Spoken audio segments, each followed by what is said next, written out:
Hola, hola a todos mis amigas y amigos de las redes sociales. Aquí en este nuevo video voy a estar haciendo el resumen ya del libro Embargo Bloqueo, la instrumentación de un crimen contra Cuba, del profesor Rodolfo Dávalos Fernández. De este libro hice varias directas y ahora va como modo de resumen este video, ya que bueno, es un libro muy importante porque a pesar de que nosotros los cubanos somos los directamente afectados por el bloqueo y sabemos lo que representa esta guerra económica, comercial y financiera de la potencia más poderosa del mundo, imperialista de todos los tiempos, pues muchas veces desconocemos en esencia, en el orden jurídico, lo que representa esta guerra, ¿no?, contra Cuba. Y sin embargo, Rodolfo Dávalos Fernández, en este libro no muy extenso, pues de manera clara,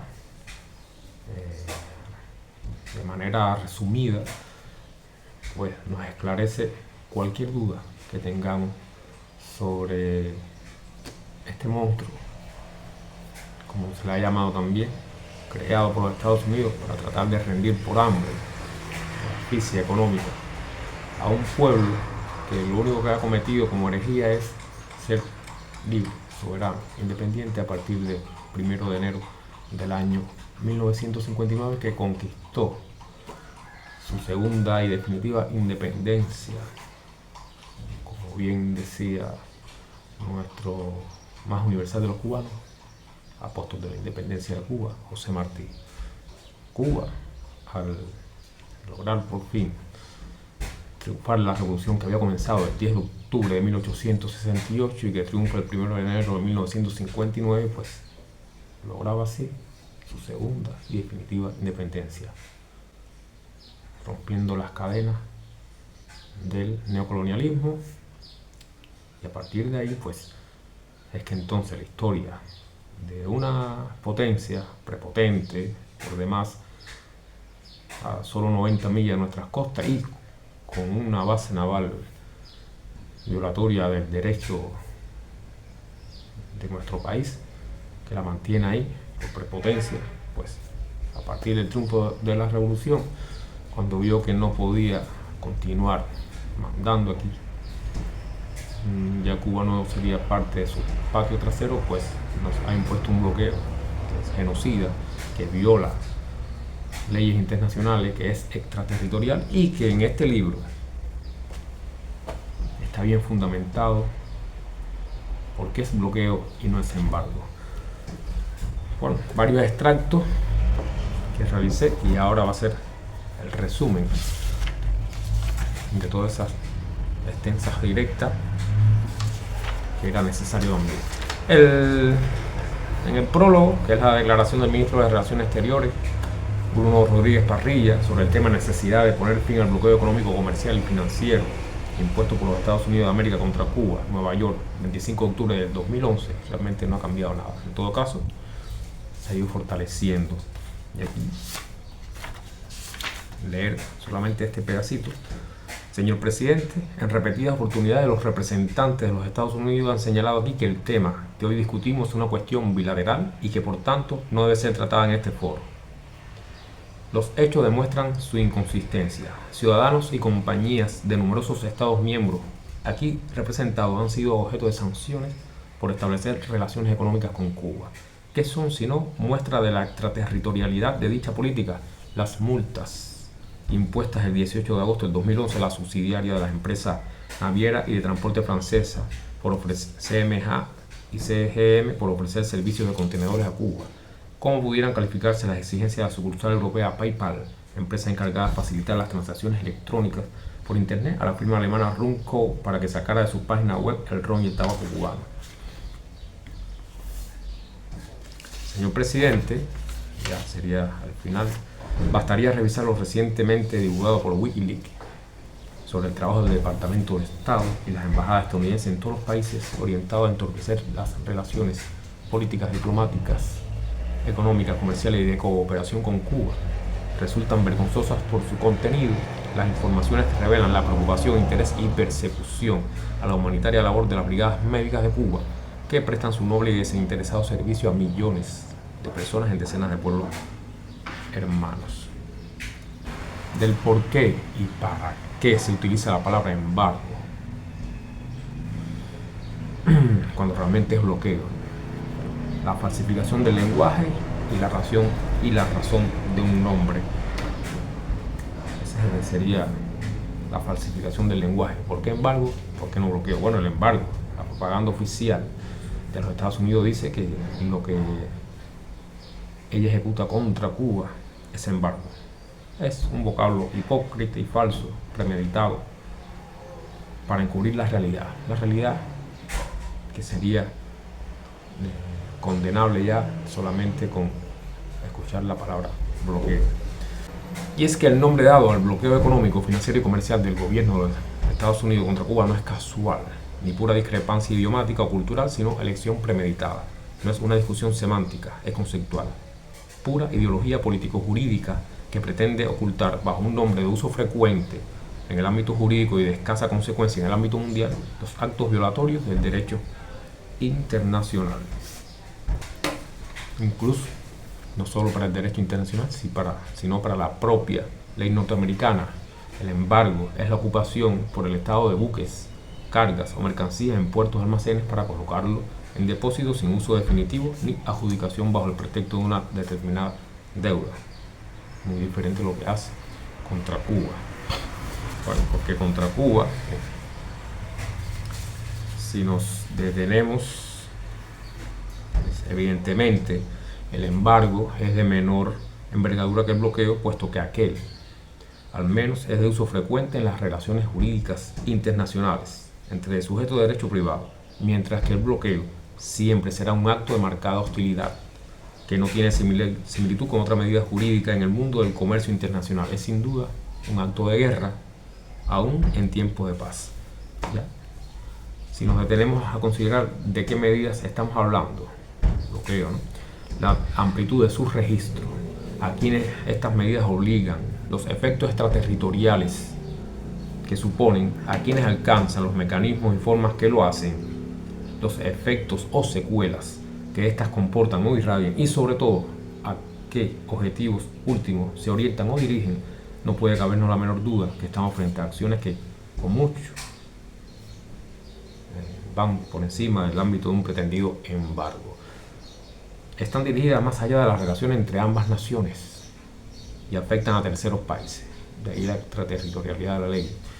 Si estos son sus efectos genocidas, si su declarado propósito no es otro que el de imponer por la fuerza y contra la voluntad del pueblo cubano un derrotero contrario a la larga lucha del pueblo cubano por su soberanía y dignidad nacional, no cabe duda alguna de que estamos frente a un bloqueo. Bueno, gústele o no le guste,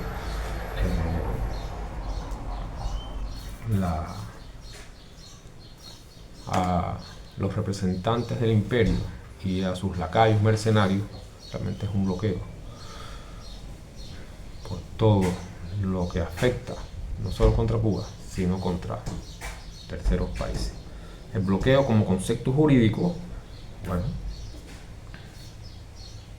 trasciende en su universalidad, efecto, alcance, ámbito de aplicación territorial y personal, restricción de derechos civiles y violación del orden público internacional, y es que persigue el aislamiento internacional del Estado cubano, la asfixia económica de su gobierno, la inmovilidad del comercio exterior del país, desestimular o impedir la inversión extranjera, todo con el objetivo de hacer claudicar al pueblo en su empeño de construir una sociedad justa, en un país libre, independiente y soberano. El bloqueo es un arma más del arsenal estadounidense en su larga historia de pretextos y agresiones contra Cuba.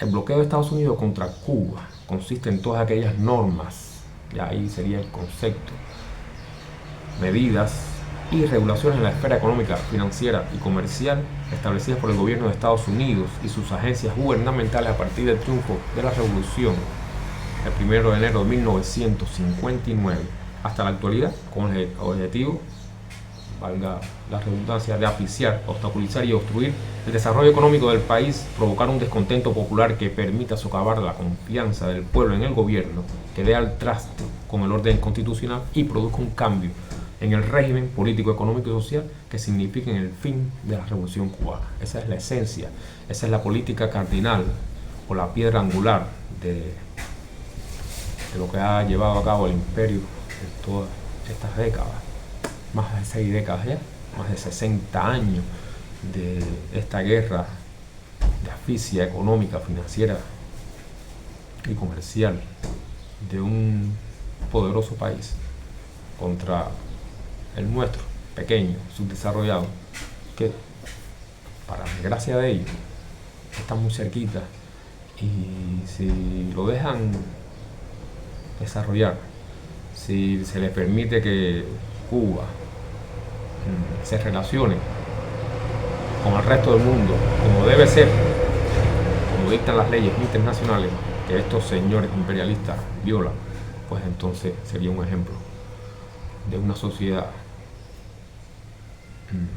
que podría poner en peligro aquella donde los males del capitalismo se multiplican.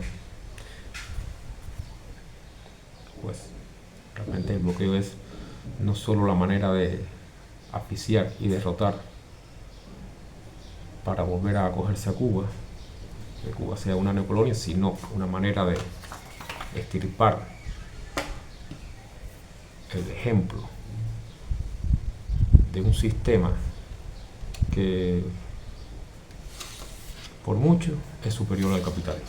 Es la realidad, aunque no lo quieran ver. La justificación del bloqueo siempre se ha dicho por estos justificadores del bloqueo, por los que tanto el imperio como sus lacayos mercenarios en las redes sociales, en los grupos de Facebook, los gusanos, estos inmorales, y muchos los recalcan, se les ve su plena ignorancia, pues siempre dicen que el bloqueo viene porque Cuba le arrebató, la revolución cubana le arrebató las empresas, las propiedades de Estados Unidos. Bueno, eso es una justificación que con los argumentos, con la historia, con la realidad, es destruida. Las nacionalizaciones como pretendida causa. El bloqueo ha querido ser justificado desde su implantación hace 50 años, hace más. Bueno, este libro se publicó en 2012, por todas y cada una de las administraciones norteamericanas como un embargo para el resarcimiento a los estadounidenses, bien sean personas jurídicas o naturales, de las propiedades, bienes y recursos las cuales fueron privadas por las medidas del gobierno revolucionario cubano. Este es un tema ampliamente esclarecido, pero bueno, hay que aclarar, no le fueron arrebatadas mediante actos de fuerza, sino que pasaron a propiedad estatal bajo la aplicación estricta de la ley. Se trata de nacionalizaciones, o sea, actos jurídicos a través de los cuales la propiedad pasa de manos privadas a propiedad estatal.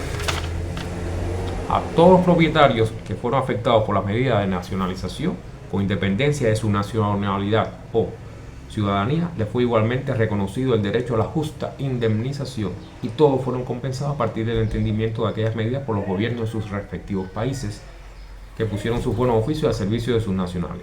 Solamente, y esto hay que ponerlo en negrita cuando se escribe, solamente la intransigente y aberrada postura política del gobierno de los Estados Unidos contra Cuba y su marcado afán por mantener las presiones políticas y económicas contra la revolución cubana malogró lo que debió haber sido un proceso pacífico y legal.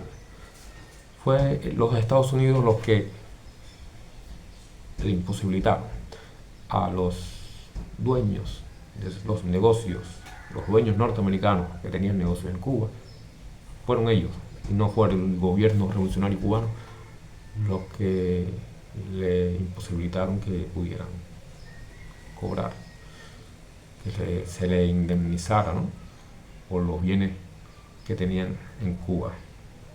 Bueno, tal fue así que fueron suscritos acuerdos, excepto con Estados Unidos, de compensación con Suiza, Francia, Reino Unido, Canadá, España, Italia y México. El gobierno de Estados Unidos no aceptó resolver este asunto mediante un proceso negociador, a pesar de la reiterada voluntad en ese sentido expresada por las autoridades cubanas, de haberse asumido por entonces las propuestas cubanas, como lo hicieron otros países, los nacionales norteamericanos, y habrían recibido la compensación correspondiente. Alrededor del principio de las nacionalizaciones, bueno, hay que esclarecer, se esclarece el libro, nos esclarece, que ya para el año 1962 ya había tema suficiente, histórico, llevado a cabo por otras naciones del mundo, incluso aquí en el área. México es un ejemplo, países que habían hecho nacionalizaciones mucho antes que Cuba, y ya de hecho las nacionalizaciones en el orden internacional ya estaban ya hasta reguladas. Entonces Cuba no estaba haciendo nada que fuera de otro mundo, ni era la primera vez que eso ocurría. Y es así como, de acuerdo con el derecho internacional, la indemnización por nacionalizaciones de propiedades extranjeras por un estado determinado debe ser pagada al dueño con arreglo a las normas en vigor en el país que adopte esta medida en ejercicio de su soberanía y en conformidad con el derecho internacional, y que cualquier reclamación, fíjense, sobre la justeza de la medida nacionalizadora y la cuantía de la indemnización corresponde únicamente a la jurisdicción nacional del Estado que adopte la medida, sin perjuicio que por acuerdo entre las partes el litigio pueda dirimirse por arbitraje o arreglo judicial internacional. Está claro, ¿no? Cuba, gobierno revolucionario cubano, el país, el Estado, llevó a cabo una medida que a la vista del derecho internacional no estaba violando ningún principio, que indemnizaba y de hecho llevó a cabo la indemnización a todos los propietarios internacionales de otros países que tenían su negocio en Cuba. No lo pudo hacer con los norteamericanos porque fue el gobierno de Estados Unidos, fue Washington, no fue La Habana, quienes se opusieron a ello. ¿Por qué? Porque realmente en esa mente de imperialista, en el año 1962, en el año 1961, en el año 1960, no le cabía, no había una neurona que pensara que este país pequeño, subdesarrollado, pobre, con escasos millones de habitantes, le podría hacer frente de manera victoriosa a la gran potencia, a ellos, que eran los que hacían lo que les daba la gana aquí en su patio trasero.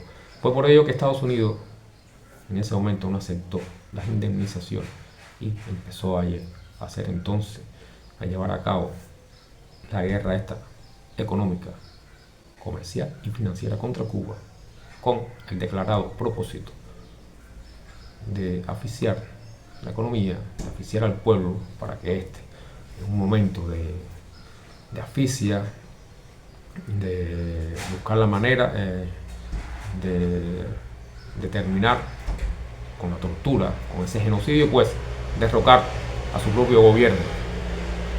Pensaban que iba a ser, que se iba a poder hacer, fallaron, y por ello es que ya el bloqueo dura más de 6 décadas. Realmente es algo que ellos no lo hubiesen previsto, ni la computadora más potente de la década del 60. Bueno, la extraterritorialidad del bloqueo, veremos ahora. Los estados dictan leyes para su territorio y también para sus nacionales, pero no hay ningún estado por encima de otro, por lo que es entonces el propio estado donde pretende aplicarse una ley extranjera dictada para los nacionales de un estado extranjero, el único que puede autorizar que esa ley extranjera pueda aplicarse. Está claro, ¿no? Eso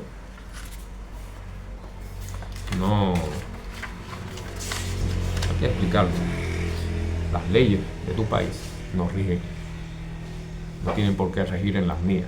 Si yo acepto como nación libre y soberana que las leyes de tu país, de X país, bueno, aquí también ya eso es problema, pero no tengo por qué permitirla. Y están las leyes internacionales que sí tienen que aplicarse en el mundo entero, o que la violación de ella ya fue un acto de violación del derecho internacional, que eso es diferente.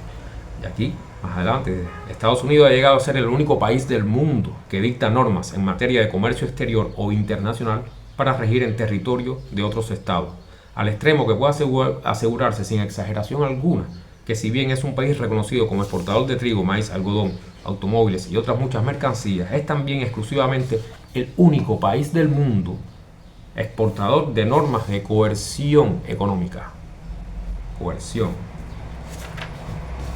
Y bueno, el gobierno de Estados Unidos no tiene imperium fuera de la frontera de su país, como no sea exclusivamente para regir sus propios buques o aviones y establecer derechos y obligaciones a sus nacionales. No solo el gobierno de los Estados Unidos, cualquier gobierno, ¿no?, de cualquier nación. Esa es realmente, bueno, el imperio actúa como piensa y desprecia los principios sobre la aplicación de la ley en el espacio. No le hace falta el imperio legislativo como atributo a la soberanía para dictar leyes e imponer medidas a los demás estados soberanos que conforman la comunidad internacional. No, esa será en todo caso una obligación para los demás estados, no para los Estados Unidos, pues por algo es el imperio del planeta, o al menos así lo creen, y actúan como tal, y sencillamente con eso les basta. Termina ese capítulo. Habrá que ver hasta cuándo. Este libro fue publicado en el 2012. Y bueno, habrá que ver hasta cuándo. Estamos en el 2025 y ya vemos que ese imperio, intentando hacer con el mundo lo que ha hecho contra Cuba, un solo país pequeño, subdesarrollado, pues ahora intentando, creyendo que puede hacer lo que ha hecho contra Cuba, hacérselo al resto del mundo, pues ya vemos lo que está ocurriendo. No puede. Y se está destruyendo ellos mismos.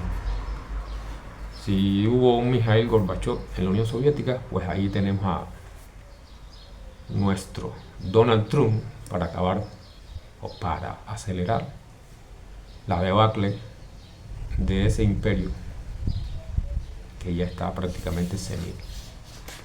Lo que hace falta es que en su muerte no nos lleve a todos nosotros. Y me estoy yendo del tema, pero bueno, es que este libro está publicado en el 2012 y decía hasta cuándo, ¿no?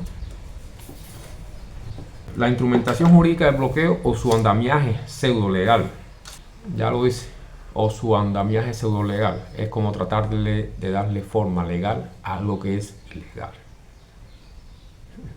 Acciones arbitrarias que a la luz del derecho internacional es ilegal, y a la luz del derecho dentro de los Estados Unidos también es ilegal. Bueno, veremos aquí. Esto no voy a explicar mucho.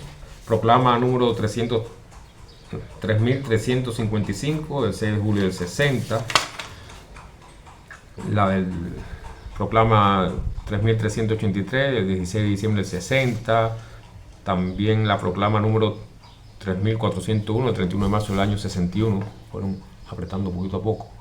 Y bueno, la ley de asistencia al exterior, apretando el bloqueo contra Cuba. 4 de septiembre del año 61, promulgada bajo el nombre de, bueno, en inglés, Ley de Asistencia al Exterior. Se trata ya de una medida legislativa de mayor rango. Representa la primera ley o acta específica contra Cuba. La Ley de Comercio con el Enemigo, decreto 3447 del año 62. Bueno, embargo sobre el comercio con Cuba significó jurídicamente hablando la calificación oficial de Cuba como enemigo de Estados Unidos y consecuentemente la declaración de aplicar la Export Control Act de 1949 a Cuba para establecer el bloqueo total a partir de las 12 de la mañana y 1 minuto de la mañana del 7 de febrero del año 62. Fue la declaración formal del bloqueo. Ley de facultades económicas ante situaciones de emergencia internacional del año 63. Regulación sobre el control de activos cubanos, incluidas en el Código de Regulaciones Federales del año 63 también. Hay varias. Llegamos ahora, año 92, Ley para la Democracia en Cuba, que todo el mundo más bien conocida como Ley Torricelli, la Ley para la Solidaridad Democrática y Libertad Cubana. Miren qué título más rimbombante, que realmente representan todo lo contrario. Conocida como Ley Helburton del año 96. Ahora llegamos al 2000, hay otras, no las leyes, son muchas. Es un entramado gigantesco de leyes, de actas, de resoluciones que hacen del bloqueo un monstruo en materia legislativa. Enmienda a la ley presupuestaria sobre asignaciones a la agricultura, octubre del 2000. Aquí me voy a detener. Conocida también como la Ley de Reforma a las Sanciones Comerciales y Ampliación de las Exportaciones del 2000, TSRA, promulgada durante la administración Clinton. Aquí fue cuando por primera vez se le permite a Estados Unidos vendernos con una cantidad de requisitos enorme mercancía, algunas. Me voy a referir. La sección 906 se refiere al otorgamiento excepcional de licencias por un año como máximo para la venta de productos agrícolas y dispositivos médicos a Cuba y otros estados patrocinadores del terrorismo internacional o entidades radicadas en esto. La 908 establece las condiciones en que se realizarán estas ventas de forma limitada, como por ejemplo el pago en efectivo por adelantado, el financiamiento a través de terceros países y la prohibición de crédito. La 909, todo esto son secciones de esta enmienda. La 909 ratifica la prohibición de importar mercancías y productos desde Cuba hacia los Estados Unidos. Es un comercio de un solo lado. El bloqueo se mantiene intacto. La 910 sobre los viajes turísticos a Cuba, en su sección 910B, prohíbe expresamente los viajes con fines turísticos e impide al presidente la capacidad de otorgar licencias para viajes fuera de las 13 categorías específicas que existen con relación a Cuba. Ahí especifican las categorías. Bueno, la TSRA, lo que estamos hablando, autoriza la venta de productos agrícolas a Cuba, pero a la vez prohíbe el financiamiento por parte de ciudadanos y entidades estadounidenses a esas ventas. En resumen, la enmienda de octubre del 2000 ratificó la vigencia de otras disposiciones del bloqueo, aunque permitió de forma limitada, previa aprobación expresa, la venta de alimentos a Cuba. Bueno, nos permitió, pero el bloqueo se mantiene. Es así como escuchamos a personas ingenuas, a personas ignorantes y a mercenarios, es decir, no existe bloqueo porque nosotros podemos comprar pollo, como si nada más el bloqueo o si nada más las relaciones comerciales se basan en el mundo o en el pollo. Hay que ser estúpido para pensar que solamente por permitirnos comprar ya se acabó el bloqueo, cuando ese mismo barco, lo normal sería es que deja el pollo aquí, la mercancía que traiga, el pollo, lo que sea, y pueda entonces recoger mercancía aquí y trasladarla a los Estados Unidos. Eso sería lo normal. Entonces, continúa el bloqueo. La ley Torricelli, la mal llamada ley para la democracia en Cuba, bueno, se ha dicho con razón que la ley Torricelli es una de las expresiones más acabadas de la línea agresiva de Washington contra la revolución cubana, aunque no representa un cambio político, sino un intento de afinar la puntería, como reconociera el subsecretario adjunto para los asuntos interamericanos en la audiencia del subcomité senatorial de asuntos hemisféricos celebrada el 5 de agosto de 1992, pleno periodo especial, cuando ya nos habíamos quedado solos y Cuba atravesaba una grave crisis económica. Estamos en el periodo especial. Bueno, ellos pensaron que este iba a ser la ley Torricelli y posteriormente la ley Helburton sería el tiro de gracia para destruir la revolución cubana. Siempre ha habido momentos históricos que ellos creen que ha sido el mejor, el momento preciso para destruirlo. Lo que han hecho es arreciar el bloqueo, volverlo más genocida y al final no obtienen ni van a obtener nunca lo que ellos se han fijado como objetivo, que es derrocar la revolución. Pues la ley Torricelli fue finalmente concebida como el golpe de gracia a la revolución cubana. Se trató de una maniobra en extremo oportunista para asfixiar al pueblo cubano en el momento preciso en que enfrentaba el reto de sobrevivir como nación después del derrumbe del campo socialista. En cuanto al valor jurídico de la llamada ley Torricelli, se ha dicho con razón que, habiendo emanado de un órgano estatal norteamericano, en este caso el Congreso de los Estados Unidos, al pretender regular la vida política de otro Estado soberano, está viciada de una nulidad absoluta.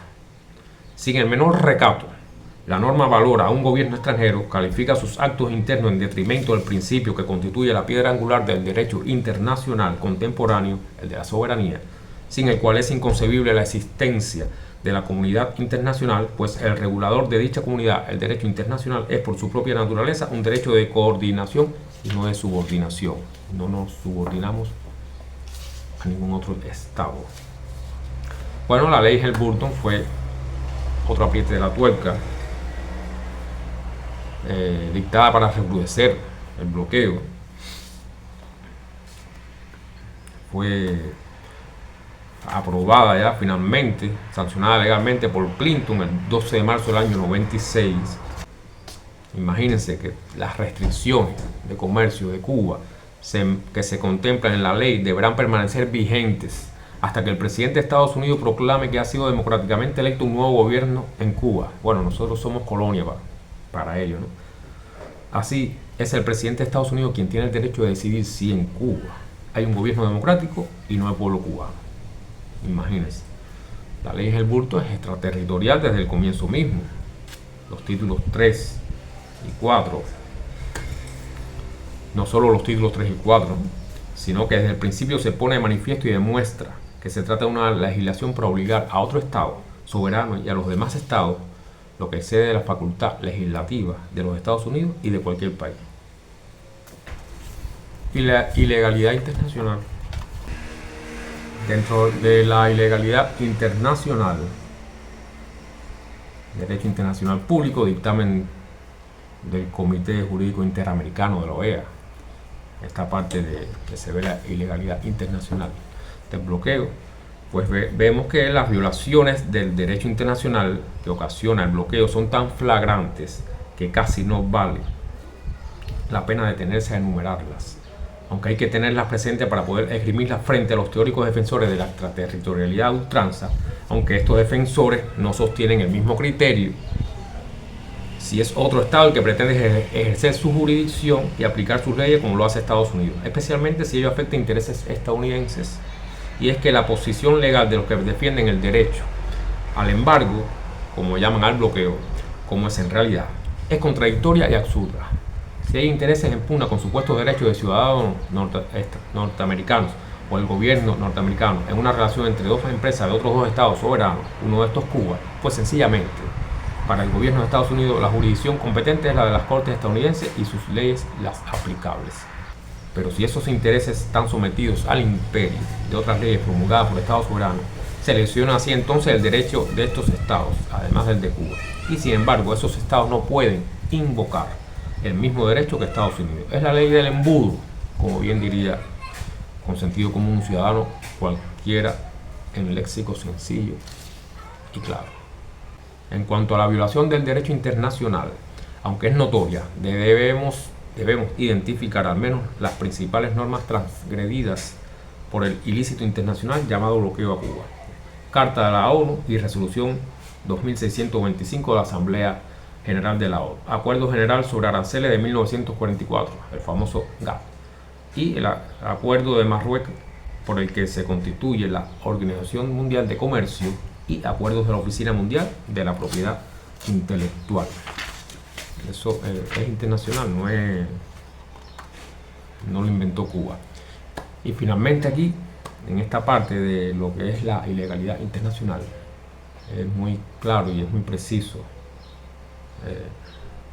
lo que dictaminó el Comité Jurídico Interamericano de la OEA, una institución de América que para nada ha sido benévola con la Revolución Cubana, plagada de injerencia, bien llamada la oficina, desde donde Estados Unidos administra su colonia, ¿no? Pues vean lo que dictaminó ese comité jurídico sobre la ley Helms-Burton, sobre el bloqueo. El comité consideró que la promulgación de la legislación en algunos casos y de su eventual aplicación en otros pueden conllevar los siguientes efectos jurídicos. Voy a leer algunas nada más. Otorgar el derecho de presentar tales demandas a personas que no eran sus nacionales en el momento en que ocurrió el presunto daño. Permitir que reclamaciones que deben dirigirse contra un Estado extranjero se puedan hacer efectivas a través de procesos contra nacionales de terceros países sin conferirle los medios efectivos para refutar o contradecir las alegaciones contra ellos o contra el Estado extranjero respecto del fundamento o el monto de dichas reclamaciones. Confundir una reclamación por daño o restitución derivada de una nacionalización con una acción real para reivindicar una propiedad ilícitamente confiscada, adicionándola con una acción personal de enriquecimiento indebido por el uso de tal propiedad ilícitamente confiscada por parte de cualquier persona subsecuentemente involucrada en dicho uso en forma amplia e indeterminada, y responsabilizar a los nacionales de terceros países por el uso lícito de propiedad expropiada en el territorio del Estado expropiante o por el uso lícito de una propiedad que no constituye en sí propiedad expropiada. Parece un trabalengua.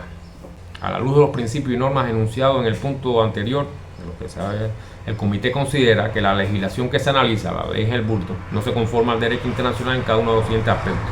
Los tribunales nacionales del Estado reclamante no constituyen el foro competente para la resolución de reclamaciones de Estado a Estado. El Estado no tiene el derecho de arrogarse reclamaciones de personas que no eran sus nacionales en el momento de ocurrir el daño. El Estado reclamante no tiene el derecho de atribuir responsabilidad a nacionales de terceros estados por una reclamación que tuviere en contra de otro Estado. Bueno, así la desmontó completa. Bloqueo como crimen internacional, para ya terminar. Ya veremos aquí por qué no es estar exagerando cuando se dice que el bloqueo es genocidio. El elemento internacional, y veremos por qué entonces el bloqueo, se configura cuando la conducta delictiva afecta a los intereses de la seguridad colectiva de la comunidad mundial o viola bienes jurídicos reconocidos como fundamentales por la comunidad jurídica internacional, como la vida, la integridad física, el derecho a la no discriminación, a la salud. Según la doctrina, lo anterior permite distinguir entre el derecho internacional penal y el derecho penal internacional. Ahí se explica. En las violaciones a los derechos fundamentales, la vida, la integridad y la dignidad humana, están generalmente presentes los dos elementos, el transnacional y el internacional, y en todo caso por la calidad de los bienes jurídicos tutelados que afectan dichas violaciones y por su carácter masivo, el elemento internacional está invariablemente presente. Los delitos de derecho internacional o crímenes internacionales según el Estatuto del Tribunal Penal Internacional son el genocidio, crímenes de lesa humanidad, crímenes de guerra y crímenes de agresión. Un Estado no puede invocar disposiciones de su derecho interno como justificación de incumplimiento de los tratados. Y cuando Estados Unidos, con respecto a Cuba, lleva a cabo esto, está incumpliendo tratados internacionales, está violando las leyes del derecho internacional. No cabe lugar a dudas de que el bloqueo económico, comercial y financiero impuesto por Estados Unidos a Cuba, que alcanza ya medio siglo, más de medio siglo, constituye un delito contra la paz y el derecho internacional, un crimen internacional de carácter continuado y complejo, que puede tipificarse como un crimen de agresión al transgredir el derecho internacional humanitario, y también reúne algunos de los elementos del genocidio y especialmente los del crimen de lesa humanidad. El genocidio es un conjunto de actos consistentes en la privación de cualquiera de los derechos elementales de las personas humanas, realizado con el propósito de destruir total o parcialmente una población en razón a sus vínculos raciales, nacionales o religiosos, o bien realizar actos lesivos de los derechos individuales definidores de la existencia de un grupo nacional, étnico, racial o religioso, con el propósito de destruirlo total o parcialmente. Bien puede calificarse entonces el bloqueo económico, mercantil y financiero contra Cuba como un crimen de genocidio, pues se ha pretendido rendir por la fuerza de gobierno al gobierno de un Estado soberano sin reparar en las consecuencias para el pueblo que la apoya, que más que un grupo es casi toda la nación. Basta una sola muerte por causa del bloqueo, por falta del medicamento adecuado, basta una sola de las afectaciones causadas a la salud pública para que se configure el crimen, pues como señalamos antes, para que se integre el crimen internacional, genocidio o lesa humanidad. No es necesaria la efectiva destrucción del grupo protegido como tal, basta la intención de destruirlo. Por eso es que es genocidio. Es que el bloqueo es un crimen tanto conceptualmente hablando, porque crimen es lo injusto, ilegal e inhumano, como porque están presentes todos los elementos que tipifican la barbarie, el empleo de la violencia, fuerza, imposición, prueba de los móviles antisociales y crueles de los autores, acción sistemática y organizada, no dirigida contra personas determinadas, sino contra la población o un grupo de ciudadanos, es decir, contra cierta colectividad que está indefensa por falta de medios y posibilidades para oponerse, y la intención con que se realiza, que consiste en la intimidación de la población, rendir por necesidad al pueblo cubano para que cesen el empeño de mantener su revolución. Es, como termina aquí, es la barbarie continuada que se manifiesta en la segunda mitad del siglo XX y continúa aquí en el XXI a contrapelo de la comunidad internacional y que se configura jurídicamente como un crimen de lesa humanidad, como un genocidio llevado a cabo por el gobierno, los sucesivos gobiernos de los Estados Unidos, el país imperialista más poderoso del mundo en toda la historia de la humanidad, contra un pueblo que solamente cometió el pecado o la herejía de alcanzar, como dije al principio del video, su segunda y definitiva independencia. Por eso es que Estados Unidos nos bloquea, por eso es que hace esa guerra de asfixia total en lo económico, lo financiero y lo comercial contra Cuba. Todo lo demás que se diga, sus promotores del bloqueo, sus lacayos, sus mercenarios, ya sea en las redes sociales o en foros internacionales, es pura justificación. La realidad es que el bloqueo le hace daño al pueblo y está creado, planificado, articulado para que así sea. Es un sistema, un monstruo extraterritorial, ilegal, para destruir a otra nación, para subvertir el orden, para que Cuba vuelva a ser neocolonia, vuelva a estar encadenada a los designios de un imperio que no se traga que nosotros, los cubanos, seamos libres, soberanos, independientes y que construyamos nuestra libertad al modo que nosotros queremos y no al que ellos desean imponer. Es así de fácil, es un genocidio a fuego lento. Boicotean, bloquean, chantajean, sancionan, intimidan cualquier transacción comercial con Cuba, cualquier idea de negocio, cualquier convenio que para Cuba sea ventajoso en el orden social, comercial, financiero, económico, porque precisamente lo hacen para que este país tenga que pasar las penurias por lo que está pasando, para después replicar estos mercenarios en las redes sociales, para que después la gran prensa, los medios de desinformación y manipulación global repitan y machaquen todo el tiempo que Cuba es un estado fallido, que el socialismo no sirve, y esconden de manera impúdica y descarada que realmente el mayor escollo de Cuba para su desarrollo, obstáculo, es nada más y nada menos que el genocida bloqueo, la genocida guerra que lleva a cabo el país más poderoso del mundo, contra Cuba. Es así. Hasta aquí, casi 50 minutos. Chao. Nos vemos en otra directa o video de esto que después yo lo subo a la red. Gracias.